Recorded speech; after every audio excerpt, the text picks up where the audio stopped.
welcome to my coloring channel, What Colorful Worlds. Today I'm going to be going over my September coloring plans, and I'm trying to do a twofold thing where I have two cameras going at once to see how that works. With the angles, I don't know where to look. It's okay. I'll get used to it with my video editing. Anyways, this is going to be a special month in terms of what I have planned, so I wanted to share that with you. Let's jump over to the table and see. So in terms of some of the works, I'm going to have three different Kirby books that I want to potentially get into. That is Alien Worlds, Worlds Within Worlds, and Mythic World. Am I going to get to all of these? Probably not. But these are what I have on my list of things I would like to accomplish. So part of my reasoning for this pick is because we have a hashtag that is happening on Instagram called #SpaceTember2024, and essentially it's where you do space-themed pages. And you can do it in any work that you want. You can turn a regular page into a space page, and it's just a really nice way of kind of engaging with a nice theme throughout the month, because many months don't have themes. And if you remember from my August coloring pages, I like themed months. Like, I want something for August. I think next year I might do Animal August. But this year it's Spacetember, and that's run by the lovely Soraya over on Instagram. I'll have their information linked below. So if you're interested in doing space pages, or if you are already doing space pages, you should join in. So along with the space pages with Kirby, I'm part of an Instagram group that is trying to do all of Alien Worlds. And so I am planning on getting the intro pages of Alien Worlds done this month. I said I was going to do that last month, but I didn't end up really getting to it. So that's kind of like the plan that I have going for this month instead. Then my third goal with Kirby, which is determining my coloring choices, has to do with a Facebook group I'm a part of called Fantasy World of Kirby Roseanne's. That's one run by the lovely Jane. And she sets out 3 different challenges each month. One of the challenges is a color palette challenge. And in this color palette challenge, the theme is neon Halloween. It's wild. I've never thought of neon and Halloween together, but apparently it can be a thing. So that's one. Second challenge that she sets is leaves. So any book that you want that has a Kirby leaf in it, do that. And then the third thing that she does is something called a scavenger hunt, where she will give you clues and you have to find a page that matches the clues. Most of the clues come from the ends of the book. So if you come to the end, for instance, this random one is called Planetary Power. That would have been something she puts on as a clue in the scavenger hunt. That gives me a lot of things to choose from with Kirby for this month. So let's begin with Alien Worlds over here. With Alien Worlds, I am interested in doing this double page spread. And part of the reason is because Nico Simi on Instagram, I'll link her right up here, has a really wonderful tutorial where she shows you how you can use acrylic paint to create a really nice galaxy background on already black coloring page such as this, which is like a black coloring page. I'm not sure if I'll be using her color choices exactly. I might kind of go purple. We'll see if I choose to do it with her technique but change the colors out, or just straight up follow what she's doing with the greens and the blues that she had set. So plan number 1, 2 pages down. In terms of the other ones, Worlds Within Worlds is a book that I really want to complete, and so that also motivates me to pick some of the extra themed pages for this one here. The one that I was thinking of doing is this wonderful pterodactyl double page spread as well. You have your space theme with the wings, and you have the leaves, and why not make this wacky neon leaves, right? Like the Halloween neon theme. Why don't we put those colors here? And that kind of fits in with this idea of a galaxy as well, because galaxies, you can do all sorts of different fun colors with them. So it feels like a good way of hitting multiple goals on a single page, and I like doing 2 birds with 1 stone, to use an idiomatic expression. I was also considering doing this astronaut page here and follow the tutorial set by Sarah Renee Clark. There's multiple tutorials you can find on YouTube, but I really love that one, and I really love that it's also using Derwent A-tints, because I really want to get better at those pencils. So I haven't really followed a tutorial in a while. I do a lot of my own work, but it kind of struck me last month that it would be kind of nice to learn more techniques or expand my repertoire of my color palette by following some of these valuable tutorials you can find online. Plus it does support many of the YouTubers who put in that work and efforts to create a tutorial by following the tutorial. So even though I do most of my own coloring in my own style, I am going to start doing more follow along tutorials because I think it's good for me. An idea that I had is to also make these pages mirror each other. What if this isn't just a random cobra train? What if it's a cobra train from outer space with neon colored leaves? Then it's like, boom, you're hitting all of these different criteria, and it could match the astronaut page, which is right next to it. Another maybe that I had in this book is this one over here. Again, it's space themed, so I can go Space-Tober, Space-Timber. Plus, one of my friends from a different YouTube coloring book asked if anyone wanted to buddy color on this, and several people had said yes. So I might jump in on this to buddy color with them, but no promises because I did a lot of buddy colors last month, and as great as it was also like stressful trying to make sure I finished everything without disappointing anybody. So this is another maybe for this month. Alright, and finally I have Mythic World. I haven't colored in this as much, but the option that I had for this is these two birds here. And that's because in the scavenger hunt challenge set by Jane in that Facebook group I mentioned, this was the keyword for you to find.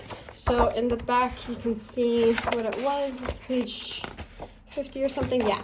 So it was Alconast and Galleon. And so that means that this was the hint, that these are the pages to color, and if you wanted to for the scavenger hunt. So I might do that for these two. I don't think I'll be following the tutorial by Karen from My Colorful Country Life. I might do my own thing with it. I'm sort of imagining this being like the sun versus the moon. I could do like alternating, as in contrasting pages and contrasting color palettes with the warm and the cool. But I'm not sure. It's not really calling to me. So these two are very much maybes for the month, not quite yet a definite. All right, so that finishes my Kirby selection. If we jump into some others, I am finally, and most probably I'm going to finally get a page in Atlantis. As I've mentioned before, I just have such coloring block on this book, but the friend group who I am in a buddy color group with have all chosen this page. And I've been wanting to do this one page for a very long time. You can see it's like marked out. So this is now my chance. I finally get to come in and break the ice with this book and just get one of the pages done. I'm very excited about that. No, I'm not going to be doing this one space themed. That's not calling to me. Instead, I want to have a Molotov silver marker be this moon background because I had seen a really cool tutorial on Color with Claire who had done that. And then I want the wavy hair to be greens and turquoise and very pale skin against maybe like a black background. That's what I'm imagining for this page. And I think that could look really beautiful and really cool. Very excited for that. Maybe we'll throw in some reds, otherwise it's too much of a cool color palette. Like with the coral in the hair, I might put in coral colors, so your oranges and your reds and your pinks. But otherwise it's going to be turquoise, silver, and black. That's my idea. That's what's in my brain for this particular book. But I'm excited. I finally get to break the ice. Soulmates is another potential for this month. That's because my really good friend Sabina, who I had done a buddy color with last month, is running a hashtag for this month about Alice in Wonderland. So the idea behind that hashtag is that you get to choose any page you want from your entire coloring book collection, as long as it has something to do with Alice in Wonderland. Kudos to you if you have an Alice in Wonderland themed coloring book, but otherwise, like most of us, we have to dig and kind of and find. So the only one I could really think of that was Alice in Wonderland themed to join her on this is this page here, where you have your Queen of Heart card next to your Queen of Heart rabbit card. And so, you know, the Queen of Hearts, 100% Alice in Wonderland, rabbits that run down rabbit holes and lose track of time, 100% Alice in Wonderland. So I could do these two.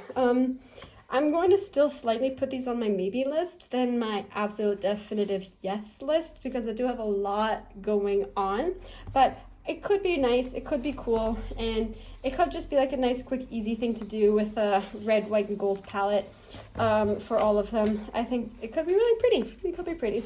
So those are my Hannah Carlson potential September coloring plans. Whew, there's a lot. Next, Erie, Earth Romantic Country. I am proud of the fact that every month since I've gotten these books, I've colored in at least one page. And that is good because it means I've not yet had art block with them.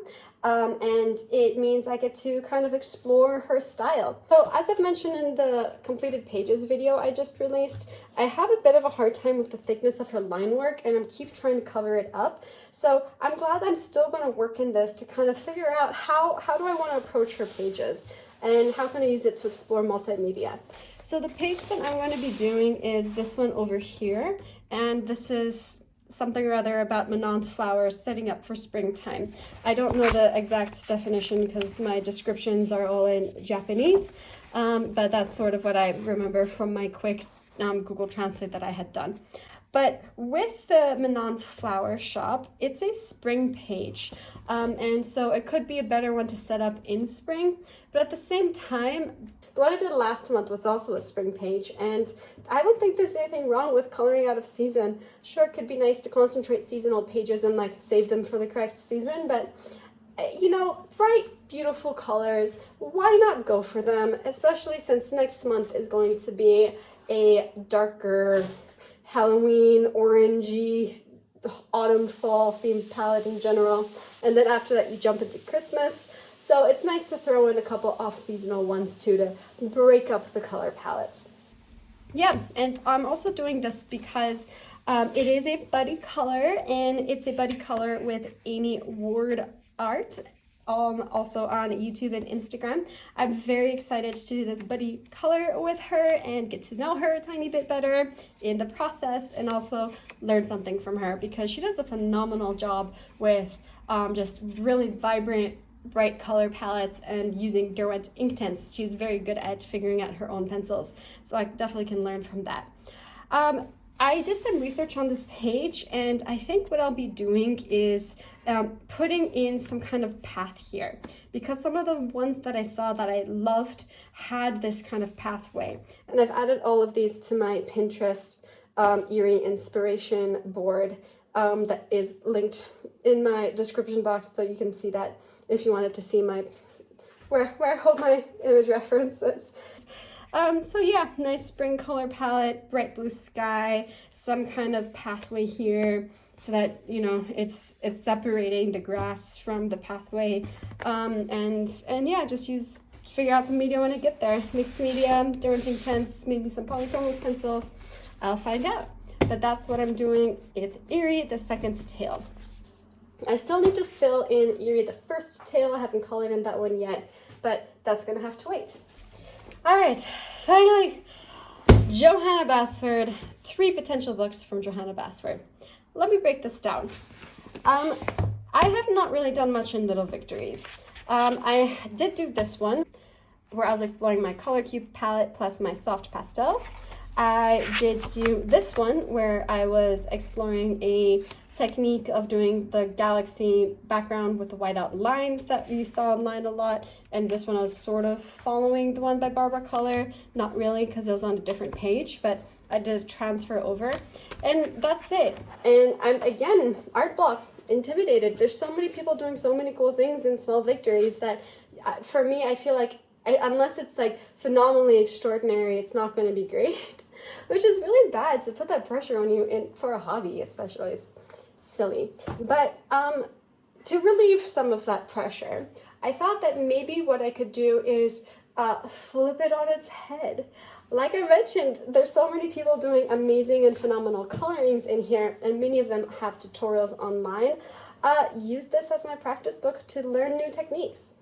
So, in other words, make this book filled with other people's style and techniques. and that relieves the pressure of me having to produce something, plus it teaches me something new in the same time, which can be really exciting. So the page that I wanted to do with this one are these mushroom buggy creatures here. So many amazing tutorials online for this. It's hard to choose, but the one that captivated me was by Mimos on YouTube, and they're relatively new, relatively small, but they just had this gorgeous purple and blue color palette that was nice and mysterious and fantastical, and it just reminded me of mushrooms. In the sense that like it fits the mushroom theme very well. Then I'm going to transfer my knowledge to ensure that the technique through application sticks in my mind, and apply that technique to this mushroom page here. And so that way I'm making it my own by using that color palette on a page that has not seen that before, but it's not completely my own because I'm borrowing it from Mimos and transferring it over to this page instead. And I would love to see this in purples and blues and have that mysterious vibe to it. And you can even use that same color palette over on this side if you dare tackle the 1,000 baby mushrooms that this page entails. So yeah, so that's my plan for Rooms of Wonder and tackling that mushroom page. So finally, and this one is a maybe, I'm looking at World of Flowers because I saw on Instagram a really wonderful reel where someone was painting flower motifs on a cardboard. I think it was an advertisement for, it's like a paint by number, but without the numbers. That's what it felt like. But I loved that idea of turning it into more folk art, two-dimensional stencil style, as opposed to like deep, rich, and well shaded. And it was really beautiful on those flowers, which reminded me of Johanna's flowers. So in Worlds of Flowers, which I've also barely touched, this could be a really nice page to have it be very folk arty, stencil, two-dimensional with a really nice color palette. So that's one idea that I had. I'm not sure if I'd use paint on this fully because there's so many small corners. I might go marker with that, but that's one. The other option would be this wallpaper. Again, it could be really beautiful that way.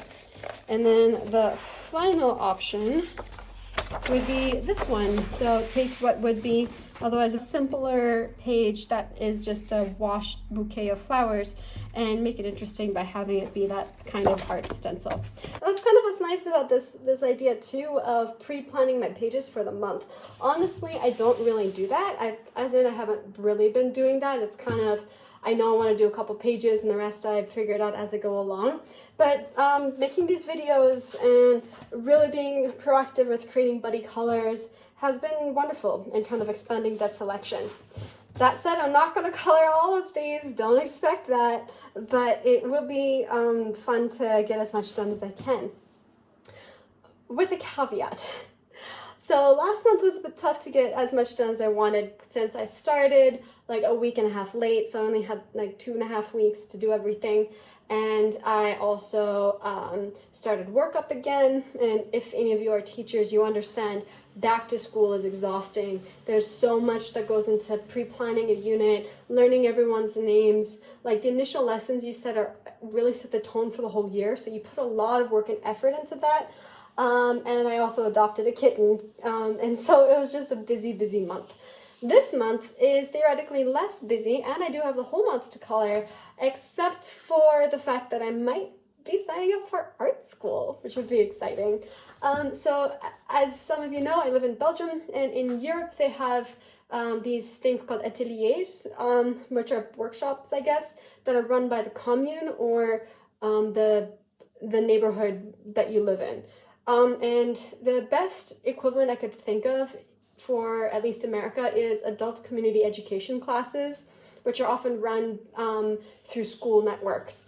This one here is kind of night classes for a reduced fee.